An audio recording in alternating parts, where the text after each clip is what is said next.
साथियों नमस्कार। जेके एजुकेशन में आपका स्वागत है। आज मैं आपके सामने सिगमंड फ्रायड का टॉपिक लेकर आया हूं, जिसमें हाथ द्वारा लिखित नोट्स हैं और वही इम्पोर्टेंट फैक्ट्स लिए गए हैं जो एग्ज़ाम में अक्सर पूछे जाते हैं। देखिए, सबसे पहले कि सिगमंड फ्रायड कहाँ के निवासी हैं। तो साथियों, सिगमंड फ्रायड वीना के निवासी हैं और सिगमंड फ्रायड को मनोविश्लेषणवाद का जनक कहा जाता है। सिगमंड फ्रायड को मनोविश्लेषणवाद का जनक कहा जाता है। उन्होंने मन की तुलना बर्फ़ के टुकड़े से की है। किससे की है? बर्फ़ के टुकड़े से। साथ ही कई बार पूछा गया है कि सिगमंड फ्रायड ने मन की तुलना बर्फ़ के टुकड़े से की है, जिसे अंग्रेजी में आइसबर्ग बोलते हैं।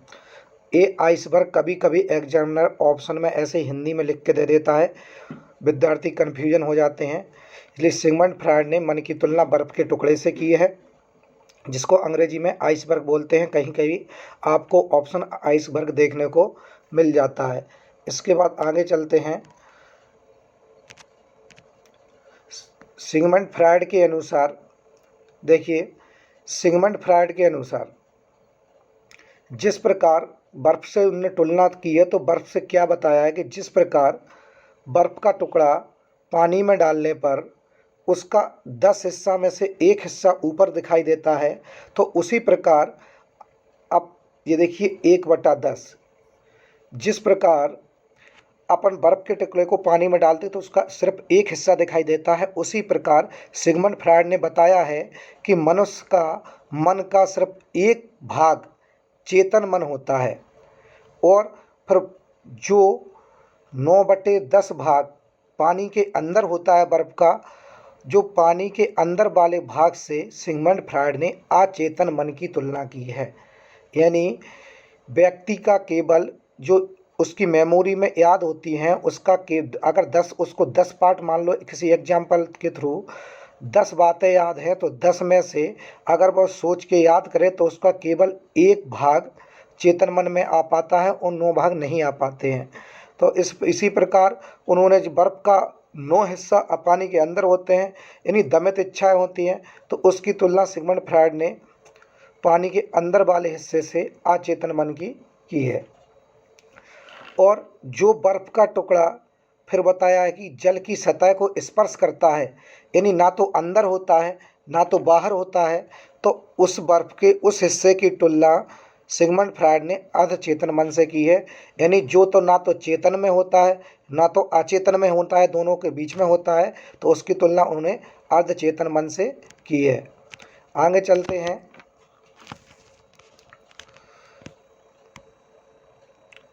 आगे इन्होंने बताया इस प्रकार व्यक्ति में केवल 1/10% मन चेतन अवस्था में होता है और 9/10 भाग मन का 9/10 भाग अचेतन अवस्था में होता है और अर्धचेतन अवस्था में दोनों के जो मध्य भाग होता है वो अर्धचेतन अवस्था में होता है। फिर सिगमंड फ्रायड ने मन को 2 प्रकार से बांटा है। एक स्थलाकृति संरचना के आधार पर, देखिए स्थलाकृति संरचना के आधार पर उन्होंने 3 प्रकार के मन बताए हैं: चेतन मन, अचेतन मन और अर्धचेतन मन। देखिए इसमें चेतन मन को देखते हैं। तो सिगमंड फ्रायड ने चेतन मन में क्या बताया है, इसमें देखिए चेतन मन में इन्होंने बताया कि इसमें चिंतन मनन करने पर या कोई घटना या वस्तु के देखने पर उसके बारे में जो पूर्व ज्ञान होता है, जैसे उसके गुण या दोष होते हैं, तो याद करने पर वो अपने मन में स्मरण हो जाते हैं, आ जाते हैं। तो ऐसे मन को सिगमंड फ्रायड ने चेतन मन बताया है। और यदि ऐसे पार्ट जो अपन को याद करने पर भी अपने मन में नहीं आते हैं, तो ऐसे को सिगमंड फ्रायड ने अचेतन मन बताया है। देखिए इसमें अचेतन मन में क्या बताया है, मैंने आपको बता दिया है। देखिए अचेतन मन में किसी घटना के बारे में प्रयास करने पर याद ना आए तो उसे अर्धचेतन मन कहते हैं। यानी इन्होंने बताया है कि किसी भी घटना को हम बार बार याद करने का कोशिश कर रहे हैं फिर भी याद नहीं आता है, तो ऐसे को अचेतन मन कहा है, यानी इसमें दमित इच्छाएं होती हैं। इसके अलावा तीसरा है अर्धचेतन मन। अर्धचेतन मन में देखिए, किसी घटना या वस्तुओं को, मैं इसको ऊपर कर देता हूँ, किसी घटना या वस्तु को याद करने पर, बहुत याद करने पर, प्रयास करने के बाद वो याद आ जाती है, तो इसे अर्धचेतन मन कहते हैं। ये अर्धचेतन मन के बारे में लिखा है। फिर फ्रायड ने एक इम्पोर्टेंट नोट्स है। फ्रायड ने बताया कि फ्रायड के अनुसार यदि ईदम, ईगो और सुपर ईगो में संतुलन होता है, होती है लिखा है उसमें होता है, यदि संतुलन हो जाता है तो उल्टा लिख दिया कि फ्रायड के अनुसार यदि ईदम, ईगो और सुपर ईगो में संतुलन नहीं होता है, ये लिखना था, यहाँ पर नहीं लिखना था कि नहीं होता है, तो व्यक्ति कुसमायोजित हो जाता है। यहाँ पर कहाँ पे, ईगो में संतुलन नहीं होता है तो व्यक्ति कुसमायोजित हो जाता है, यहाँ पर नहीं है क्योंकि कुसमायोजित होता है। आगे देखिए, फिर संरचना के मॉडल के आधार पर उन्होंने 3 प्रकार के मन बताए हैं। ईदम, देखिए ईदम क्या होता है। ईदम के बारे में देखिए, ईदम, इसको ध्यान से देखिए, अंग्रेजी में इसको इड बोलते हैं। इसमें दमित इच्छाओं का भंडार होता है। इसमें बच्चे की मूल प्रवृत्ति होती है, जन्मजात प्रवृत्ति होती है। बच्चा ईगो सेंट्रिक होता है, स्वार्थी होता है, इसलिए इसी में बच्चे खुशी और हर्ष, सुख और दुख का आविष्कार इसी अवस्था में होता है। यानी उन्होंने बताया है कि देखिए, मैं इसको अपनी भाषा में समझाता हूँ सीधा, कि इसमें जो भी व्यक्ति की दमित इच्छाएं होती हैं, दमित इच्छाओं का भंडार होता है। इसमें व्यक्ति सेल्फिश होता है, ईगो सेंट्रिक होता है, और बच्चे को सुख हो या दुख हो, जो भी अवस्थाएं होती हैं सब ईदम में आती हैं, क्योंकि इसमें दमित इच्छाओं का भंडार होता है। दूसरा है देखिए अहम। अहम को बोलते हैं ईगो।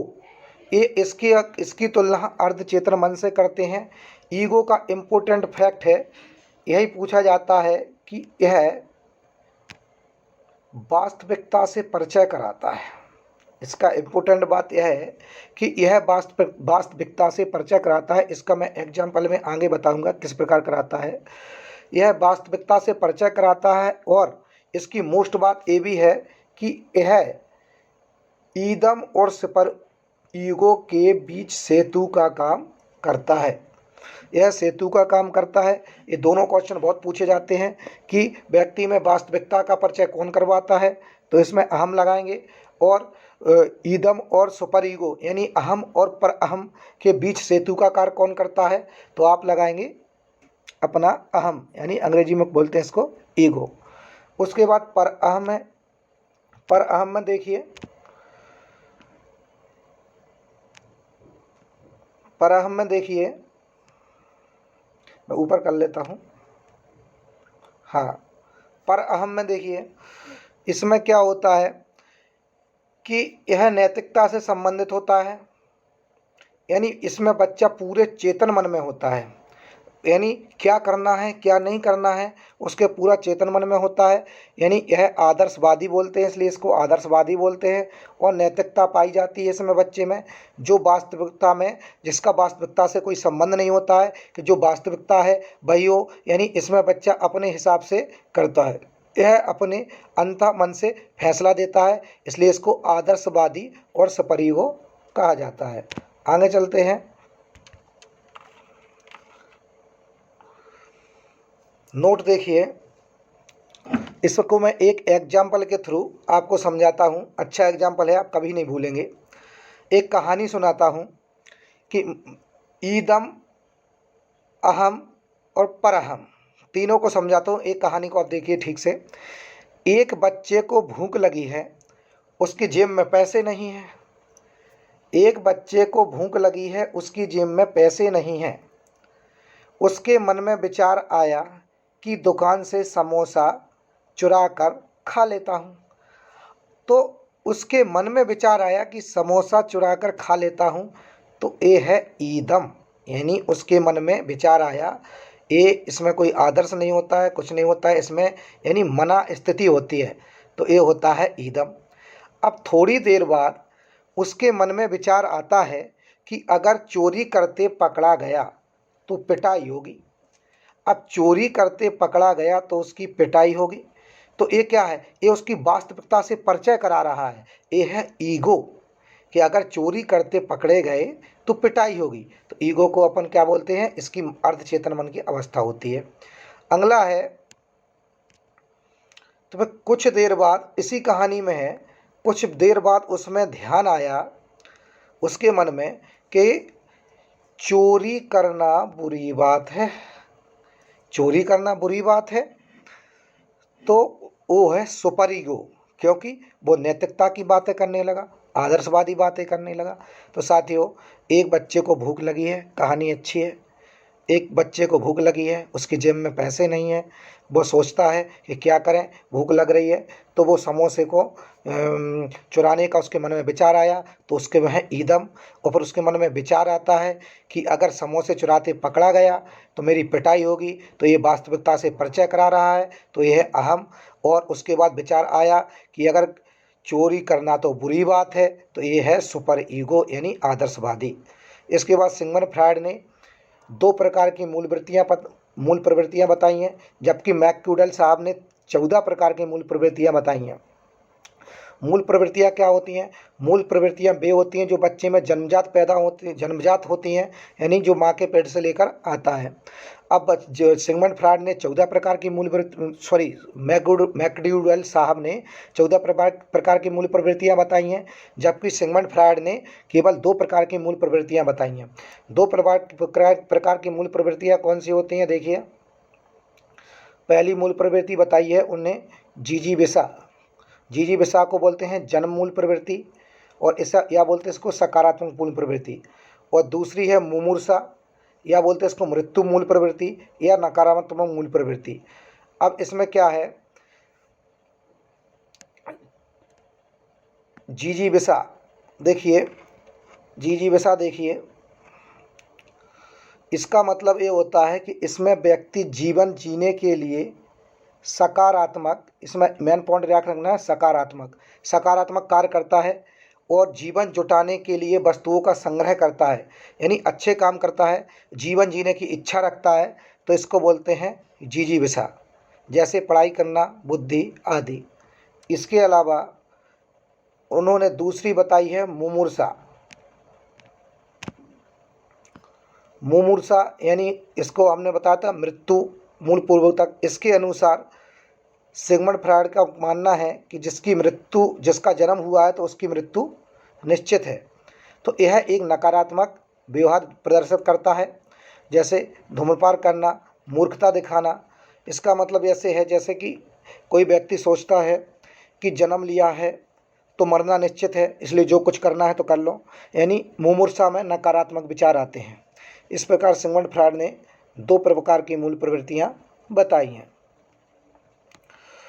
साथ ही इस प्रकार मैं सिगमंड फ्रायड के बारे में 1-2 फैक्ट और बताता हूं आपको, कि सिगमंड फ्रायड ने 2 प्रकार की ग्रंथियों के बारे में बताया है। पहली है इलेक्ट्रा ग्रंथि और दूसरी है एपिडस ग्रंथि। पहली है इलेक्ट्रा ग्रंथि और दूसरी है एपिडस ग्रंथि। पहली है इलेक्ट्रा ग्रंथि और दूसरी है एपिडस ग्रंथि। तो जो इलेक्ट्रा ग्रंथि है, इलेक्ट्रा आप देखिए, और एपिडस आपको थोड़ा ध्यान दो, नाम से पता चल रहा होगा कि इलेक्ट्रा और एपिडस। इलेक्ट्रा किसी लड़की का नाम होता है ऐसा लग रहा है, और एपिडस किसी जेंट्स का नाम होता है। तो इलेक्ट्रा किसी लड़की का नाम होता है और एपिडस किसी जेंट्स का नाम होता है। तो इलेक्ट्रा ग्रंथि है जो लड़कियों में पाई जाती है, और एपिडस ग्रंथि है जो लड़कों में पाई जाती है। लेकिन इसका सिस्टम उल्टा होता है। इलेक्ट्रा ग्रंथि जो होती है, इलेक्ट्रा ग्रंथि के कारण लड़कियां अपने पिता से ज़्यादा स्नेह करती हैं, प्रेम रखती हैं। और जो एपिडस ग्रंथि है, देखो लग रही है कि जैसे लड़के का नाम हो, तो इसमें लड़का होता है, लड़के में पाई जाती है। इसी ग्रंथि के कारण लड़का अपनी माँ से ज़्यादा प्रेम करता है। इसके पीछे दोस्तों एक कहानी है कि इलेक्ट्रा नाम की एक लड़की थी, किसी राजा की पुत्री थी। उसको अपने पिता से इतना स्नेह था, इतना स्नेह हुआ कि उसने अपनी माता का मृत्यु करवा दी और अपने पिता से ब्याह कर लिया, शादी रचा ली। इसीलिए फिर उस ग्रंथि का उसका खोज किया गया और उसका नाम इलेक्ट्रा ग्रंथि रख दिया गया। ऐसी दोस्तों कहानी एपिडस ग्रंथि के बारे में। किसी लड़के का नाम था एपिडस। एपिडस ने क्या किया कि वो उसको अपनी माँ से स्नेह था, यानी विपरीत लिंगी स्नेह होता है। उसकी माँ को उसको अपनी माँ से स्नेह था और उसने अपनी माँ से शादी करने के लिए अपने पिता को मरवा दिया था। इसलिए लड़कों में उस ग्रंथि का नाम एपिडस ग्रंथि रख दिया गया है। और दोस्तों अगर आपको वीडियो अच्छा लगा हो इसी तरह के हाथ से लिखे हुए नोट्स लेने के लिए, तो हमारे चैनल को लाइक करें, सब्सक्राइब करें। मैं एक एक बिंदु अपनी भाषा में एक्सप्लेन करके आपको बताऊंगा। किताबों की भाषा बहुत कठिन होती है और आप समझ नहीं पाते हैं। कई फैक्ट ऐसे होते हैं चूँकि मुझसे भी छूट जाते हैं, तो मैं उनको दूसरे वीडियो में लाऊंगा। दोस्तों हमारे चैनल को लाइक करें और सब्सक्राइब करें। धन्यवाद।